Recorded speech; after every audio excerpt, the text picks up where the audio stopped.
Me too. We have a special session set up for you today talking about workloads which work in the cloud.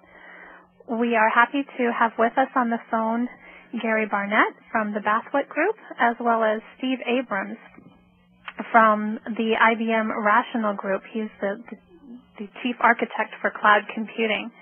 The way that we would like to run today's session is that we will hear from both speakers, and then we will have approximately 10 to 15 minutes at the end of this session for a Q&A.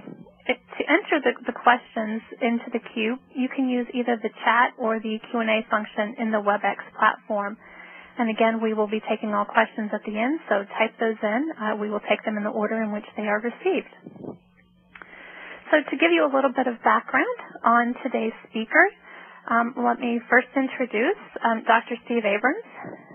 Steve works in the IBM Rational Chief Technology Office as Rational's Chief Architect for Cloud Computing, where he is defining Rational's technical strategy around cloud computing and integrating it with IBM's business strategy. As a member of the CTO team, he has helped to create the Jazz integration architecture and drive its adoption through our products.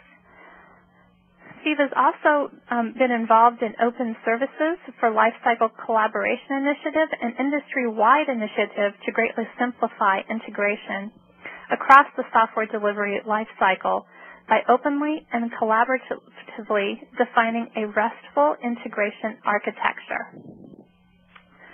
Prior to his current position, Steve was a research staff member in the IBM Software Technology Department of IBM Research, managing the Business Application Modeling Group. And secondly, our speaker will be Gary Barnett with the Bathwick IT research company based in the UK. Gary is a partner and CTO in the Bathwick organization. For the past 10 years, he has worked as an analyst and consultant, providing advice to end-user organizations on technology selection and IT strategy. He has also advised technology vendors and services companies, ranging from leading IT companies to startups on topics such as product strategy, competitive analysis, and business planning. Prior to joining Bathwick, Gary was research director at Ovum, and while at Ovum, he launched a number of their research programs on topics such as innovation, open source, the CIO agenda, among others. And prior to becoming an analyst, Gary has worked as a software engineer in both the UK and France. So with those introductions, I am going to turn it over to Dr. Steve Abrams to walk us through workloads which work in the cloud. Thanks very much, Janine. As Janine said, I work in the Rational CTO team, which means that the topic of dev test workloads in the cloud is one that's very near and dear to my heart. So what I'm going to try and do is take you through a discussion of course, what we think of, or at least what I think of when I use the phrase cloud computing, what makes a workload more amenable to an organization's first steps into cloud computing, why we think dev test is a great place for organizations to start, and give you some sort of example ROI figures from what we've seen amongst other customers who've done this. As a side note, while I've obviously been on many conference calls in my career, this is actually my first virtual conference, which seems appropriate for the first virtual conference to be on the cloud. So when I was telling my wife that I was doing a conference on the cloud, she jokingly asked if I was talking about the cloud or sitting on a cloud. So I guess, given that we're using collaborative cloud technology to run this conference, it's a little bit of both. Moving on, given that the phrase cloud computing does mean different things to different people, I think it's useful to start any conversation around cloud computing by explaining what the phrase means. And to me, there are really two completely different ways of looking at the cloud. And the first is an outside-in kind of inside-out technology-focused view of the cloud. What are the kinds of mechanisms that make cloud computing an interesting thing? What makes it run? As well as an outside-in view of the cloud. What is a consumer's view of the cloud or the business view of the cloud? So looking at it from a technology point of view, cloud has as its core the virtualization technology. So these are images.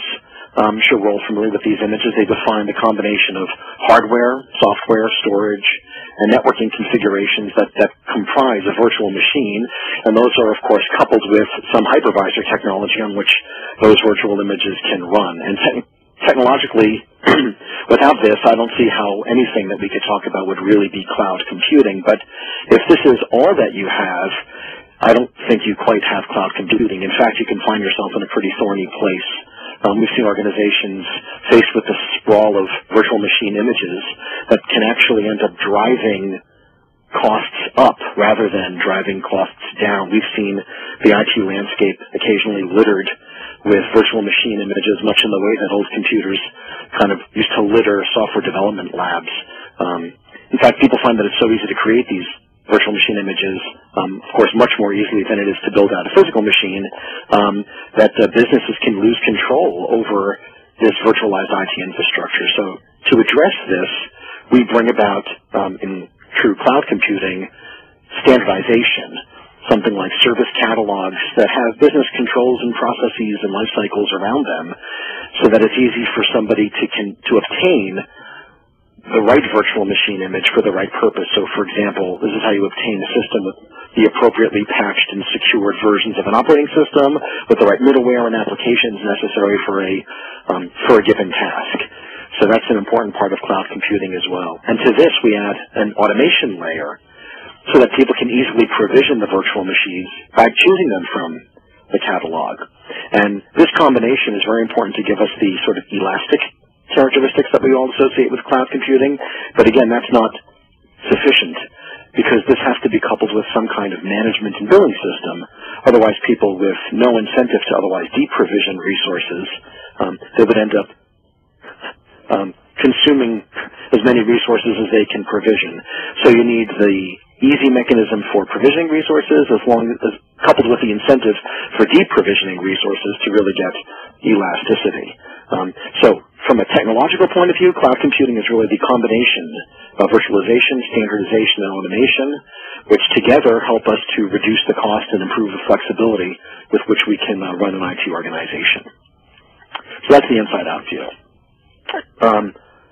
There are some people for whom I can try that definition out on, and they have absolutely no idea what I'm talking about because they're not experts in virtual machine images, but they believe they know what cloud computing is, and they're right too. Cloud computing, from an outside-in point of view, is the delivery of IT stuff as a service, usually over the network. The IT stuff could be infrastructure, storage, file servers, CPU minutes, the kinds of things that we think of as sort of typical cloud providers offering. It could also be platforms as a service, which would be application servers or databases or middleware provided as a service. It could be software as a service, email, CRM systems are kind of popular, or it could even be business processes as a service. And what sort of really important to characterize these things as cloud rather than, quote, just hosting is matching the business model, the charge model, to what's being delivered. So when you, as a consumer, are purchasing infrastructure as a service, you want to be billed for things like CPU minutes and storage. And you actually don't really care whether it's running on an IBM computer or on somebody else's computer. You're just buying CPU minutes and gigabytes. When you're buying platform as a service,